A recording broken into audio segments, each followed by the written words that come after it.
श्री शरतचंद्र चट्टोपाध्याय जी द्वारा रचित उपन्यास चरित्रहीन भाग 18।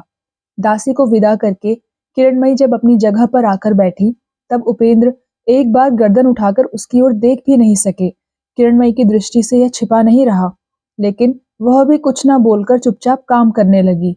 लगभग 10 मिनट जब इस तरह बीत गए, तब किरणमयी ने धीरे धीरे कहा, अच्छा बताओ तो देवर जी, आड़ से अगर कोई हम दोनों को इस तरह चुपचाप बैठे देख ले तो क्या समझेगा? इतना कहकर वह होंठ दबाकर हंसी। इस हंसी को आंखों से ना देखने पर भी उपेंद्र ने अपने हृदय के भीतर अनुभव किया। कहा, अच्छा नहीं समझेगा। किरणमयी ने कहा, तो फिर? उपेंद्र ने कहा, क्या करूं भाभी, कोई बात ही जैसे कहने को नहीं सूझती। किरणमयी ने हंसकर कहा, नहीं सूझती? अच्छा तो मैं सुझाव देती हूँ, लेकिन उसके पहले यह खबर दिए रखती हूँ कि खाना बनाकर और खिलाकर विदा करने तक मुझे आध घंटे से अधिक समय नहीं लगेगा। इतनी देर तुम प्रसन्न मुख से बातें करो, इस तरह मन भारी करके मत बैठे रहो। उपेंद्र ने जोर करके हंसकर कहा, अच्छी बात है, कहिए। किरणमयी फिर होंठ दबाकर हंसती हुई बोली, गनीमत है भाभी का मान रखकर जरा हंसे तो। तुमको जब से देखा है देवर जी, तब से एक बात अक्सर मेरे मन में आती है, लेकिन सुनकर कहीं उल्टा अर्थ लगाकर नाराज तो ना हो जाओगे? उपेंद्र ने कहा, ना, नाराज क्यों होऊंगा? किरणमयी ने कहा, जानते हो देवर जी, अच्छे अच्छे काव्यों में पढ़ने को मिलता है, चाहे वे हमारे देश के हों और चाहे विदेश के हों, कि पहली बार देखते ही प्रगाढ़ प्रेम। अच्छा, यह क्या तुम संभव मानते हो? उपेंद्र का मुखमंडल पलक मारते ही लज्जा से लाल हो उठा। उन्होंने कहा, अच्छे बुरे किसी भी काव्य के बारे में मुझे कोई विशेष जानकारी नहीं है भाभी, यह सब मैं नहीं जानता। किरणमयी ने हंसकर कहा, यह कैसी बात है देवर जी, इतना लिखना पढ़ना सीखा है, इतनी परीक्षाएं पास करके न जाने कितने रुपए वजीफा में अदा किए हैं, और काव्य के बारे में कुछ भी नहीं जानते? शकुंतला और रोमियो जूलियट ये दोनों भी क्या नहीं पढ़ने पड़े? उपेंद्र ने कहा, लेकिन पढ़कर पास करने में तो संभव असंभव का निश्चय नहीं करना पड़ा। पुस्तक में जो लिखा है वही रट रट कर लिखाया था। आपकी तरह किसी परीक्षक ने कभी प्रश्न नहीं किया कि यह हो सकता है या नहीं। मुझे माफ कीजिए भाभी, मैं आपके साथ यह सब चर्चा और आलोचना नहीं कर सकूंगा। किरणमयी ने उदास होकर एक सांस लेकर कहा, इसी से मैंने पहले ही पूछा था कि सुनकर नाराज तो ना हो जाओगे।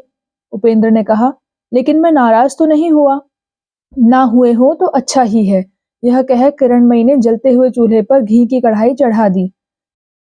3-4 पूड़ियां चुपचाप उतारकर किरणमयी ने सहसा एक सांस छोड़कर कहा, जो बात मैंने जाननी चाही थी उसकी आलोचना ही तुम करना नहीं चाहते। मेरी तकदीर। लेकिन और एक बात पूछती हूँ देवर जी, लोग प्रेम को अंधा क्यों कहते हैं? उपेंद्र ने कहा, जान पड़ता है आंखें रहते जिस राह में आदमी नहीं जाता, प्रेम उस राह में भी ले जाता है। किरणमयी ने उत्सुक होकर प्रश्न किया, ले जाता है? यह बात क्या सच है कि प्रेम अंधा है? उपेंद्र ने जवाब दिया, सच क्यों नहीं है, बहुत लोगों की बहुत सी अभिज्ञताएं ही तो कहावत बन जाती हैं। किरणमयी ने कहा, अच्छी बात है, अगर ऐसा है तो देखो, अंधा आदमी गड्ढे में गिर जाता है तो लोग दौड़कर उसे निकाल लेते हैं, उसके लिए दुख करते हैं, सब अपनी शक्ति भर उसके भले की कोशिश करते हैं, लेकिन प्रेम से अंधा होकर वही आदमी जब नीचे गिरता है, तब तो कोई हाथ पकड़कर उसे उठाने के लिए दौड़ा नहीं आता। यह क्यों? बल्कि लोग उसके हाथ पैर तोड़कर उस पर उसी गड्ढे की मिट्टी पोत देना चाहते हैं। जिस सत्य का मनुष्य आप ही प्रचार करता है, प्रयोजन के समय वह उस सत्य की कोई मर्यादा ही नहीं रखता। मेरी बात समझ रहे हो ना देवर जी? उपेंद्र ने गर्दन हिलाकर कहा, समझ क्यों नहीं रहा हूँ? किरणमयी ने कहा, तुम समझ सकोगे इसी से तो पूछ रही हूँ।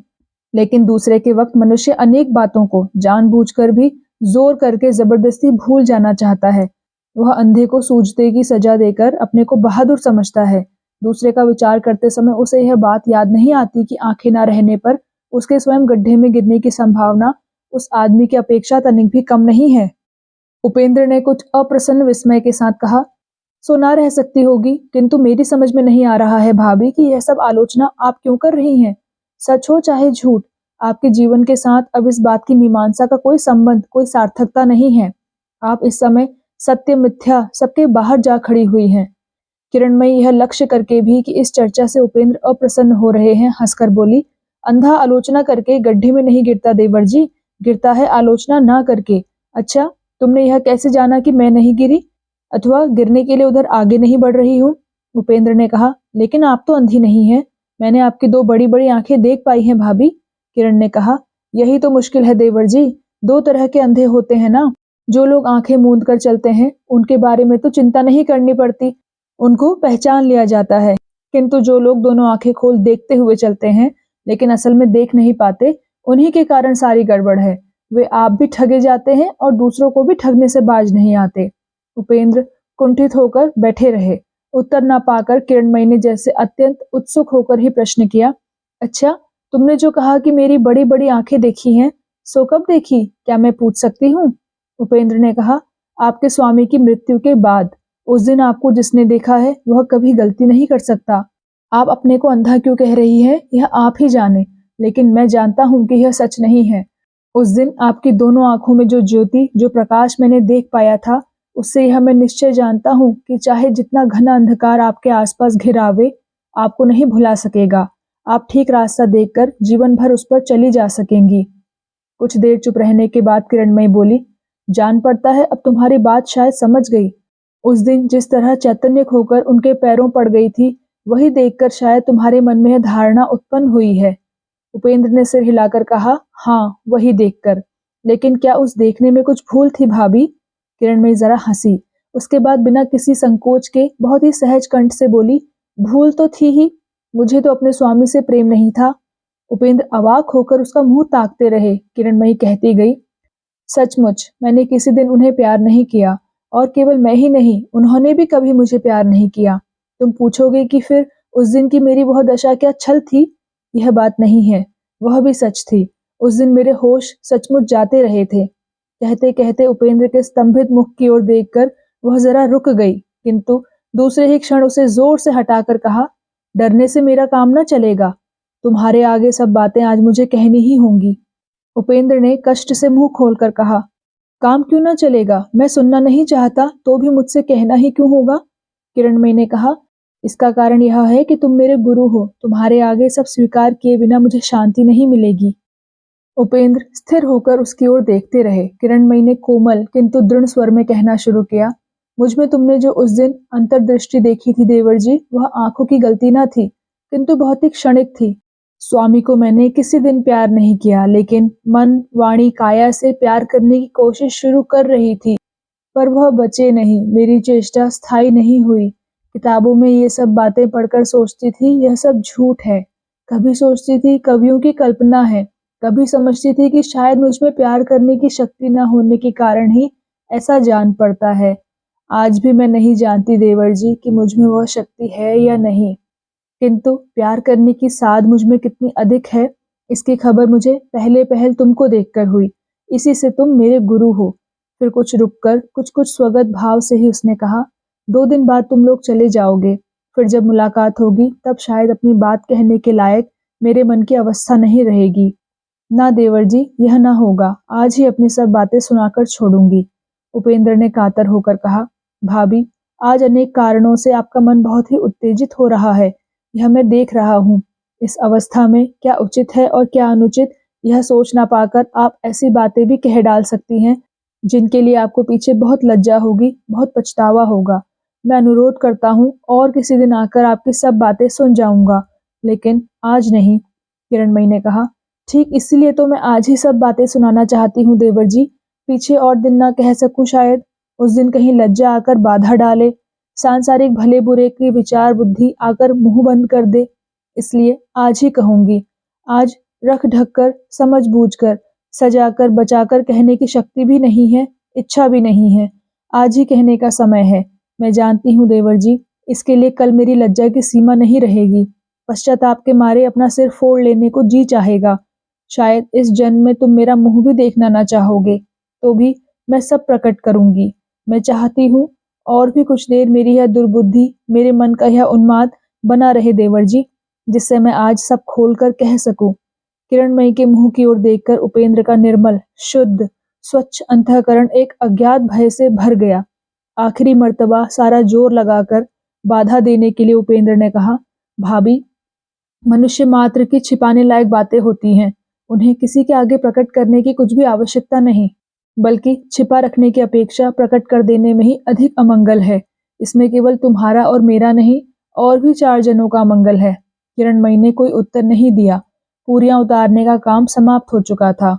एक थाली में भोजन की सामग्री सुंदर ढंग से सजाकर उपेंद्र के सामने रखकर कहा, तुम भोजन करो, मैं अपनी बात पूरी कर लूं। उपेंद्र ने कहा, ना कहिए भाभी। किरणमयी ने कहा, मैं हाथ जोड़कर विनती करती हूँ देवर जी, अब मुझे ना रोको। सब सुनकर तुम्हारा जी चाहे तो मेरी सास के साथ मेरा भी भार लेना, और ना चाहे तो मैं अपनी राह आप ढूंढ लूंगी। मैंने बहुतों को ठगा है देवर जी, लेकिन तुमको ना ठग सकूंगी। अच्छा तो कहिए, कहकर उपेंद्र ने पूरी का एक कौर तोड़कर मुंह में डाला। किरणमयी ने कहना शुरू किया, तुमसे तो कह ही चुकी हूँ देवर जी कि मैंने स्वामी को प्यार नहीं किया और प्रेम पाया भी नहीं। इसके लिए मुझे या मेरे स्वामी को कोई खेद नहीं था। घर में स्वामी थे और सास थी। एक उनमें दार्शनिक थे जो मुझे जी जान से पढ़ाकर ही खुश थे, और दूसरी घोर स्वार्थ पर मुझसे परिश्रम कराकर ही संतुष्ट। इसी तरह दिन बीत रहे थे और शायद बीत भी जाते, लेकिन एकाएक एक समय सब उलट पलट गया। स्वामी बीमार पड़ गए। उनसे मैंने बहुत सी पुस्तकें पढ़ी हैं, नाटक उपन्यास भी कम नहीं पढ़े, लेकिन हम दोनों ही पढ़ पढ़कर हंसते थे। प्रेम प्यार की गंध भी हमारे घर में नहीं थी, इसलिए जैसे कोई कोई आदमी जन्म के बहरे या अंधे होते हैं, वैसे ही मेरे स्वामी भी जन्म के नीरस सूखे थे। लेकिन मेरे भीतर कितना अधिक रस था, यह यद्यपि मैं उस समय भी नहीं जान पाई थी, किंतु एक दिन एकाएक मुझे यह मालूम हो गया कि प्यार और उसके बदले में प्यार पाने की प्यास मुझ में भी किसी स्त्री से कम नहीं है। ना ना, अभी इतनी जल्दी वह सब छोड़कर थाली हटा देने से काम नहीं चलेगा। उपेंद्र ने उतरे हुए चेहरे से कहा, न जाने क्यों खाना अच्छा नहीं लग रहा भाभी। किरणमयी ने एक लंबी सांस छोड़कर क्षण भर चुप रहकर जैसे कुछ सोचा, फिर कहा, मैं जानती हूँ देवर जी, और जरा देर बाद ही पूरी तरकारी का स्वाद तुम्हारी जीभ को जहर लगेगा, लेकिन अभी उसमें देर है। अभी तुम एक आध पूरी और खा सकते थे। उपेंद्र और भी मलिन हो गए। किरणमयी ने उनके मुख की ओर देखकर ही कहना शुरू किया, अगर मैं कहूँ कि तुम्हारे इस ना खाने का दुख अपने इस दाहिने हाथ के नष्ट हो जाने से भी बढ़कर मुझे कष्ट पहुंचाने वाला है, तो तुम उस पर विश्वास न कर पाओगे। लेकिन करो या ना करो, मैं तो जानती हूँ कि यह सच है, तो भी रुकने का उपाय नहीं है देवर जी, मुझे कहना ही होगा। उपेंद्र बोले, अच्छी बात है, कहिए। किरणमयी बोली, कहती हूँ। मेरे स्वामी की बीमारी में मेरे गहनों के सिवा और सब जमा पूंजी जब थोड़ी थोड़ी करके उड़ गई, तब आए एक ताजे दम डॉक्टरी पास डॉक्टर। अच्छे देवर जी, अनंग मोहन डॉक्टर को तुम लोगों ने देखा था ना? उपेंद्र ने कहा, हाँ। किरणमयी ने विष जैसी हंसी के साथ कहा, वही। हाय रे मेरे जले नसीब, इस कमरे में स्वामी मौत के मुंह में पैर बढ़ाए हुए थे, और उस कमरे में मैं गई अपनी प्यार की साध मिटाने। उपेंद्र गर्दन नीची करके चुपचाप बैठे रहे। किरणमयी ने आगे बोलना चाहा, लेकिन किसी ने जैसे उसका गला दबाकर कंठावरोध कर दिया। थोड़ी देर की जबरदस्त कोशिश के बाद सूखी आवाज में कह उठी, इतना सुनकर ही तुम्हारी गर्दन झुक गई देवर जी? फिर भी तुम उस अनंग डॉक्टर को नहीं पहचानते। अगर पहचानते होते तो समझ सकते कि कितने वर्षों की जबरदस्त अनावृष्टि की ज्वाला मेरे इस हृदय के भीतर जमा हो रही थी, इसलिए ऐसा संभव हो सका था। जानते हो देवर जी, जिस प्यास के मारे मनुष्य मोहरी के गंदे गाढ़े काले पानी को भी अंजलि भरकर पी लेता है, मेरी भी वही प्यास थी। लेकिन यह खबर मुझे तब हुई जब वह गंदा जल गले में उतर गया था। उसके बाद ओह, जैसे हर वक्त उबकाई आती रहती हो। इस तरह मेरे दिन बीते हैं। यह कहते कहते सिर से पैर तक उसका शरीर बार बार कांप उठा। एक उत्कट दुर्गंधमय विषाक्त उबकाई जैसे उसके कंठ तक उच्छ्वसित हो उठी। क्षण भर स्थिर रहकर और अपने को संभाल कर किरणमयी ने कहा, लेकिन मैं क्रय नहीं कर सकी देवर जी। सास जी ने मेरा मुंह दबा रखा। उस समय अनंग ने गृहस्थी के खर्च का लगभग आधा बोझ उठा लिया था। उपेंद्र वैसे ही एक ही भाव से पत्थर की गढ़ी मूर्ति की तरह बैठे रहे। उनके वाक्यहीन झुके हुए मुख की ओर एक बार कनखियों से देखकर किरणमयी ने कहा, इसके बाद आसक्ति और घृणा, तृष्णा और वितृष्णा के लगातार संघर्ष से जो विष दिन दिन उठने लगा देवर जी, वैसा और उतना विष मैं समझती हूँ देवताओं और दानवों के निष्ठुर खींचतान से पीड़ित और मंदराचल के नीचे दबे हुए वासुकी नाग ने अपने बड़े मुख से ना उगला होगा, ना फैलाया होगा। मुझे जान पड़ता है इस घर की हर एक ईंट और कांट, खिड़की और दरवाजा, धन्नी और झांप तक उस विष से नीले हो गए हैं। फिर जरा रुककर कहा, मैं नहीं जानती कितने दिनों में किस तरह इसका अंत होता। कितना ही मैंने सोचा, किंतु किसी और कोई कूल किनारा ही नहीं देख पड़ा।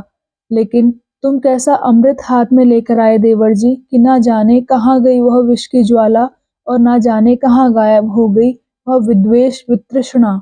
पल भर में ही वह सब ऐसा तुच्छ हो गया कि अनंग डॉक्टर को विदा करने में मुझे 1 मिनट भी नहीं लगा। जैसे तुम ही आकर मेरे कानों में इसका उपाय बतला गए। जानते तो हो देवर जी, स्त्रियों को गहने कितने प्यारे होते हैं। बड़े दुख से जोड़े हुए मेरे गहने जैसे मेरे कलेजे के टुकड़े थे। यहीं जहां तुम सिर झुकाए बैठे हो, इसी जगह मैंने वे अपने कलेजे के टुकड़े निकालकर अनंग डॉक्टर के पैरों के पास ढेर कर दिए। यह मंत्र जैसे तुमने ही मुझे सिखा दिया कि मुझ पर डॉक्टर की आसक्ति चाहे जितनी बड़ी हो, इतने गहने हाथ में पाकर वह फिर कभी मुंह नहीं दिखावेगा, जन्म भर के लिए छुटकारा देकर चला जाएगा। ओह! पहले कितना भय और चिंता थी मुझे कि कहीं इस दुर्दिन के बोझ से किसी दिन वे मेरे गहने ही ना चूर-चूर हो जाएं। लेकिन वे चले ही तो गए, उन्हें कहाँ अपने पास रख सकी। किंतु उनके जाने से मुझे कैसी तृप्ति हुई, कैसा अद्भुत आनंद प्राप्त हुआ देवर जी, यह मैं शब्दों में नहीं प्रकट कर सकती।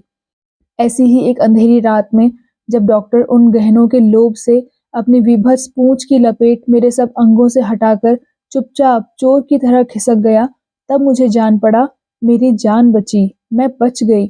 उपेंद्र को याद आया कि उनके और सतीश के बीच से एक दिन सवेरे के समय अनंग डॉक्टर ही चोर की तरह खिसक गया था, लेकिन कुछ न बोलकर वह चुपके बैठे रहे। किरणमयी उसी सिलसिले में कहती गई, इसके बाद तुम आए। तुम्हें उस रात की मेरी वह उग्र मूर्ति याद है ना देवर जी? उस दिन कितनी और कैसी हरकतें मैंने की थी। छिपकर तुम लोगों की बातचीत सुनना, नीचे जाकर आंखें दिखाना, धमकाना, उसके बाद तुम लोगों के चले जाने पर अपने ही विष की वह तीव्र जलन, किंतु उसके बदले में मैंने जो 2 चीजें पाई देवर जी, वह मेरा स्वर्ग है, वह मेरा अमृत है। जैसे श्री रामचंद्र के चरणों का स्पर्श पाकर शिलारूप अहल्या मनुष्य बन गई थी, वैसे ही मैं भी जैसे बिल्कुल ही बदल गई। मालूम नहीं मनुष्य होकर अहल्या ने क्या पाया था, लेकिन मैंने जो पाया उसकी तुलना नहीं है। मेरे भाई नहीं था, मैंने सतीश को पाया, अपने सगे भाई से बढ़कर, और पाया तुमको। छी! इस तरह मुंह मैला ना करो देवर जी, मर्दों को कहीं इतनी लज्जा सोती है। उपेंद्र ने जोर करके सिर उठाया और दृढ़ स्वर में कहा, जो लज्जा की बात है वह स्त्री और पुरुष दोनों के लिए बराबर है। मैं ये सब बातें सुनना नहीं चाहता। या तो आप चुप रहिए, नहीं तो मैं इसी समय उठकर चला जाऊंगा। किरणमयी ने हंसकर कहा, क्या जबरदस्ती करके? उपेंद्र ने कहा, हाँ। किरणमयी ने कहा, तो फिर मैं भी जोर करके पकड़ रखने की चेष्टा करूंगी। लेकिन मैं कहे रखती हूँ देवर जी, इस जोर आजमाई में मेरा लाभ के सिवा नुकसान नहीं है। इस उत्तर पर उपेंद्र गर्दन झुकाए बैठे रहे। किरणमयी ने फिर हंसकर कहा, डर की बात नहीं है जी, डरना नहीं। इतना उन्माद अब भी नहीं हुआ कि तुम्हारी इच्छा के बिना गले पड़कर तुम्हारे शरीर पर हाथ डालूंगी। इच्छा हो तो चले जाओ, मैं रोकूंगी नहीं। उपेंद्र अधोमुख स्तब्ध होकर बैठे रहे। बादलों से ढका हुआ चंद्रमा देख न पड़ने पर भी चारों ओर की धुंधली चांदनी के इशारे से असल चीज जैसे जानी जाती है, वैसे ही अब तक इन दोनों नर नारियों का गोपन संबंध भी अब तक उतनी ही आड़ में था। उस पर उतना ही झीना पर्दा पड़ा था, लेकिन हवा चलने लगी है, बादल तेजी से हटते जा रहे हैं। हृदय के भीतर यही निश्चित अनुभव कर उपेंद्र इस तरह वहां से भागने की चेष्टा कर रहे थे, परंतु उनकी सारी चेष्टा निष्फल हो गई। सहसा एक तेज झोंके ने सारे आवरण को छिन्न भिन्न कर दिया और जहां तक देख पड़ता था सामने का सारा आकाश अनावृत हो गया। किरणमयी ने धीरे धीरे कहा, जाने दो, तुमको प्यार करती हूँ यह बताकर मैं बच गई। अब तुम्हारी जो खुशी हो करो, मुझे कुछ कहना नहीं है। लेकिन यह ना समझना देवर जी कि मैंने अंधी आशा से भटककर यह बात प्रकट की है। मैं तुमको चिन्हती हूँ और जानती हूँ कि यह निष्फल है, एकदम व्यर्थ है। मैं जानती हूँ कि तुम रक्षक के रूप में आकर भक्षक नहीं बन सकोगे, किसी तरह नहीं। इतनी देर में उपेंद्र बोले, धीमे स्वर में प्रश्न किया, अगर मेरे ऊपर यह श्रद्धा है तो फिर बताई क्यों? किरणमयी ने कहा, इसके दो कारण हैं। पहला कारण यह है कि ना बतलाती तो मैं पागल हो जाती, और दूसरा कारण यह है कि तुमको सब बात बताए बिना तुम्हारा आश्रय लेना मेरे लिए असंभव था। तब मुझे यही ख्याल होता कि सुरबाला ही जैसे मुझको खिलाती पिलाती और पहनाती है, किंतु अब अगर इसके बाद भी तुम मेरा भार लो तो मैं समझूंगी कि मैं केवल तुम्हारा ही खाती पहनती हूँ और किसी का नहीं। अच्छा, सुरबाला से मेरी बात कहोगे ना? उपेंद्र ने कहा। नहीं। किरणमयी ने प्रश्न किया। नहीं क्यों? सुनकर उन्हें कष्ट होगा इसलिए? उपेंद्र ने कहा। नहीं भाभी, कष्ट उसे ना होगा, वह बड़ी भोंदू है। 1000 बार कहने पर भी उसके दिमाग में यह बात नहीं घुसेगी कि कोई भले घर की स्त्री अपने स्वामी के सिवा और किसी पुरुष को किसी भी हालत में प्रेम कर सकती है। शायद वह मेरा ही मुंह हाथ से बंद कर देगी और कहेगी कि ऐसी बात मुंह से निकालने से पाप होता है। अच्छा, अब अनुमति दीजिए तो मैं जाऊं। उपेंद्र की यह बात किरणमयी के कलेजे में गरम सेल के समान लगी, लेकिन उसने सहज स्वर में ही कहा, अनुमति ना देने का तो कोई उपाय नहीं है, वह तो देनी ही होगी। लेकिन और तनिक देर बैठो, मैंने तुमको प्यार किया था, केवल इतना ही तुमने सुना है, लेकिन यह भी तो तुमको मालूम होना चाहिए कि मैंने तुमको भूलना भी चाहा था। लेकिन जानते हो देवर जी, इस विषय का मेरा गुरु कौन है? वही तुम्हारे शब्दों में पहले सिर की मूर्ख और भोंदू नारी, जो छोटी बहू के नाम से तुम्हारे घर में आई है, वही। उपेंद्र के मुख पर कुछ विस्मय की झलक देखकर किरणमयी ने कहा, हाँ वही। तुम लोग पशुराज कहकर जिसे हंसते हो, वह सुरबाला ही मेरी गुरु है। तुमने जो सिखाया था उसी को उन्होंने भुला देना चाहा था। तुम दोनों ही मेरे वंदनीय हो। उपेंद्र चुप बैठे रहे। किरणमयी कहने लगी, तुमसे बार बार कहती हूँ देवर जी, आज यह जानकर ही कि इसका फल क्या होगा। तुम्हारे चरणों में लाज शर्म के सारे जंजाल को तिलांजलि दे दी है मैंने। मैं जानती हूँ मेरे आगे दो अटल बाधाएं हैं, एक तुम्हारी सुरबाला और दूसरी तुम्हारी निष्ठुर कठिन पवित्रता। वह स्फटिक की तरह स्वच्छ है और वज्र की तरह कड़ी है। मुझ जैसी 1000 किरणमयी भी उसमें रत्ती भर दाग नहीं लगा सकती। लेकिन जानते तो हो देवर जी, मनुष्य का ऐसा बुरा स्वभाव है कि जो उसके बूते के बाहर होता है, उसी के प्रति उसे सबसे बढ़कर लोभ रहता है। भगवान को पाया नहीं जा सकता, इसलिए तो मनुष्य इस तरह अपना सर्वस्व देकर उनको चाहता है। इसी से मुझे जान पड़ता है कि अगर तुम मेरे लिए इतने अप्राप्य, इतने दुर्लभ ना होते, तो शायद मैं इस तरह तुमको प्यार ना करती। लेकिन जाने दो इस बात को। क्षण भर चुप रहकर सहसा एक विश्वास छोड़कर किरणमयी ने कहा, द्रोणाचार्य जैसे एकलव्य के गुरु थे, वैसे ही मेरी गुरु सुरबाला है। किंतु कैसे हुई, आज यही बात बताकर छुट्टी दे दूंगी। जहाँ तुम भोजन करने बैठे हो देवर जी, इसी जगह एक दिन रात को सतीश भैया भी भोजन करने बैठे थे। याद नहीं कैसे अकस्मात तुम लोगों की चर्चा चल पड़ी। जानते हो मेरे भैया तुम लोगों की बातों में एकदम मतवाले हो जाते हैं, तब उन्हें संभालना कठिन हो जाता है। उस समय मेरी अपनी भी यही दशा थी। प्रेम की मदिरा का पहला ही प्याला पीकर तुम्हारे नशे में उस समय मेरे हाथ पैर काबू में न थे, आंखें बंद हो रही थी, उनमें खुमारी भरी थी। इसी समय सतीश भैया ने कितनी ही नजीरें, कितने ही दृष्टांत और उदाहरण देकर कहा था कि तुम अपनी सुरबाला को कितना अधिक चाहते हो। कब तुमने उनके शीतला निकलने पर खाना पीना सोना सब छोड़ दिया था। कब तुम्हारे सिर में जरा सा दर्द होने पर सुरबाला हाथ में पंखा लिए सारी रात तुम्हारे सिरहाने बैठी रही थी। इसी तरह की और भी कितने ही दिनों की छोटी मोटी बातें सुनाई थी। उनकी तो वे सब बातें सुनी सुनाई थी। हो सकता है उनमें कोई बात झूठ हो, कोई बात बढ़ा चढ़ाकर कही गई हो, लेकिन इससे हम दोनों में से किसी की कोई क्षति नहीं हुई। तुम दोनों पति पत्नी के बीच जो प्रेम की गंगा बह रही है, उसमें देखते ही देखते हम दोनों भाई बहन डूब गए। उसके बाद बहुत रात गए सतीश भैया अपने डेरे को लौट गए, लेकिन मैं इसी रसोई घर में बैठी रही। मालूम नहीं कितनी देर बैठी रही। बाहर निकलकर देखा तो सामने शुक्र तारा दिख पड़ा, बड़ा ही मधुर, बड़ा ही उज्जवल, ठीक ऐसा कि उसकी ओर देखकर जान पड़ा आंखें नहीं फेरी जा सकती। मन ही मन बोली, तुमको तो देखा नहीं कि तुम कैसी हो, किंतु तुम चाहे जैसी हो, आज से तुम ही मेरी गुरु हुई। तुमसे ही मैं पति प्रेम का पाठ लूंगी। प्रेम का स्वाद मैंने पा लिया है, इसे मैं अब छोड़ नहीं सकूंगी। प्रेम मुझे अवश्य ही चाहिए, प्रेम मुझे करना ही होगा। तो फिर और किसी को प्यार करके मैं क्यों अपने प्रेम को व्यर्थ करूं? अभी तो मेरे स्वामी जीवित हैं, अभी तो मैं विधवा नहीं हुई, तो फिर क्यों यह भूल करूं? तुम्हारी तरह आज से मैं भी अपने स्वामी को ही प्यार करूंगी और किसी को नहीं। यह कहते ही मेरा मन जैसे अपनी सारी शक्ति एकत्र करके मेरा साथ देता हुआ कह उठा, यह सच है कि प्रेम को लौटाकर पाने की तुम्हें आशा नहीं है, लेकिन तो भी तुम्हें उन्हें ही प्यार करना होगा, उन्हें ही प्यार करना चाहिए। लेकिन मैं ऐसी अभागिनी हूँ देवर जी कि वह बचे नहीं। मेरी बड़ी साध की साधना का अंकुर उगते ही सूख गया। उनकी मृत्यु के दिन मेरा जो चेहरा तुम लोगों ने देख पाया था, उसमें रत्ती भर भी छलना नहीं थी। यह कहते कहते किरणमयी का स्वर करुण और आंसुओं से गीला हो उठा। उपेंद्र ने इस पर लक्ष्य किया पर कुछ कहा नहीं। किरणमयी स्वयं भी कुछ देर चुप रही, फिर बोली, देवर जी, जो लोग मूर्ख हैं, जो लोग लकीर के फकीर हैं, वे नहीं समझेंगे, लेकिन तुम तो जानते हो कि संसार में सभी चीजों का एक प्राकृतिक नियम है। उस नियम की परवाह न करके स्वामी या स्त्री कोई भी अपने उस चिर मधुर संबंध तक नहीं पहुंच सकता। ब्याह के मंत्र कर्तव्य बुद्धि दे सकते हैं, भक्ति दे सकते हैं, सहमरण की प्रवृत्ति भी दे सकते हैं, किंतु माधुर्य देने की शक्ति उनमें नहीं है। वह शक्ति केवल इस प्रकृति के हाथ में है, प्रकृति के दिए हुए नियम के पालन में है। जब समय था, सामर्थ्य था, तब हम दोनों जने उस नियम को दोनों पैरों से रौंदते चले गए, उसकी कोई इज्जत नहीं की। आज असमय में जब स्वामी रोग से अशक्त, खाट से लगे हुए और मुर्दा से पड़े हुए थे, तब अपने मतलब से मैं उनके पास किस मार्ग से जाती, लेकिन तो भी मैंने हिम्मत नहीं छोड़ी।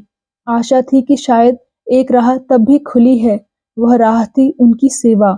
सोचा था मरण पर्यंत स्वामी सेवा से ही शायद एक दिन उन्हें पाऊंगी, लेकिन ऐसी अभागिन हूं कि वह अवसर भी नहीं मिला।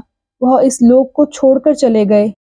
उपेंद्र ने विस्मय से सिर उठाकर देखा, किरणमयी की दोनों आंखों से आंसू बह रहे हैं। कहा, सुना है आपने जैसी उनकी सेवा की है, वैसी सेवा कोई भी मनुष्य नहीं कर सकता। इस मामले में आपने स्त्री के कर्तव्य पालन में तनिक सी भी त्रुटि नहीं होने दी। किरणमयी ने कहा, सो शायद नहीं होने दी, लेकिन जो मनुष्य से नहीं हो सकता, वह मैं ही कैसे कर पाती देवर जी। यह बात नहीं है, वैसी सेवा हर एक स्त्री कर सकती है, लेकिन मैंने तो कर्तव्य के नाम से कुछ भी नहीं किया। मेरे और सब रास्ते बंद थे, इसलिए यह चाहा था कि मैं अपनी सेवा के द्वारा ही उन्हें प्राप्त करूंगी। इसी से इस दिशा में भरसक कभी अवहेलना नहीं की। सोचा था एक बार अगर उनको अपने हृदय के भीतर पा जाऊं, तो चाहे जब तक जीऊं, चाहे जहां रहूं, भले मानसों की तरह जिंदगी काट दूंगी। किंतु मेरी सारी चेष्टा निष्फल हो गई। उनको पाना शुरू किया था, लेकिन पाया नहीं। पहले ही दिन से वह जो तुम मेरे हृदय में बस गए, सो फिर मैं किसी तरह तुमको वहां से हटा नहीं सकी। अपने स्वामी को मैंने हृदय के भीतर नहीं पाया। उपेंद्र उठकर खड़े हो गए, बोले, बहुत रात हो गई भाभी, अब मैं जाता हूँ। किरणमयी भी उठकर बोली, चलो तुमको दरवाजे तक पहुंचाकर सदर दरवाजा बंद कर आऊं। कल आओगे ना? उपेंद्र बोले, ना, कल मैं घर चला जाऊंगा। किरणमयी ने पूछा, फिर कभी भेंट होगी? उपेंद्र बोले, होना ही तो असंभव है। अच्छा, प्रणाम भाभी। किरणमयी बोली, प्रणाम देवर जी, दिवाकर को क्या यहाँ भेजोगे? उपेंद्र बोले, भेजूंगा क्यों नहीं भाभी, उसके माँ बाप नहीं हैं। इतने दिन से मैंने ही उसकी देखरेख की है। आज से उसे संभालने का भार जब आप लेना चाहती हैं, तो मैं उसे आप ही के हाथ सौंप रहा हूँ। किरणमयी की आंखों में आंसू उमड़े आ रहे थे। उन्हें प्राणपण से रोककर उसने कहा, इतनी बातें जानने सुनने के बाद भी तुम इतने बड़े विश्वास का भार मुझे कैसे दोगे देवर जी? मुझे तो मालूम है कि दिवाकर को तुम कितना चाहते हो। उपेंद्र ने दरवाजे के बाहर निकलकर कहा, इसीलिए तो मैंने उसे आपको सौंप दिया है भाभी। मैं जिसे प्यार करता हूँ, उसका अमंगल आपके द्वारा कभी ना होगा, यही मेरा विश्वास है। इतना कहकर उपेंद्र ने तेजी से पैर बढ़ा दिए। किरणमयी ने अंधेरी गली में सिर निकालकर ऊंचे स्वर में पुकारा, और एक बात बताए जाओ देवर जी, सतीश क्या कलकत्ते में नहीं है? उपेंद्र ने दूर से ही जवाब दिया, नहीं। किरणमयी ने फिर प्रश्न किया, वह मुझे बताए बिना चले गए हैं। इससे मैं जानती हूँ कि बड़े दुख से व्यथित होकर ही गए हैं। उन्हें क्या तुमने इस घर में आने से रोक दिया था? उपेंद्र ने लौटकर कुछ पास आकर कहा, रोकने की इच्छा तो थी, लेकिन रोका नहीं। किरणमयी ने पूछा, अगर इच्छा हुई थी तो रोका क्यों नहीं? उपेंद्र चुप रहे। उत्तर न पाकर किरणमयी ने कहा, ऐसी इच्छा क्यों हुई थी, यह भी क्या नहीं जान सकती? उपेंद्र ने कहा, मुझसे गलती हो गई होगी। खैर, वह चाहे जो हो, वह कहाँ है यह पता लगाकर मैं उसे आपके पास आने के लिए चिट्ठी लिख दूंगा, उसी से पूछ लीजिएगा। कहकर दूसरे प्रश्न की अपेक्षा न करके ही उपेंद्र तेजी के साथ वह अंधेरी गली पार हो गए।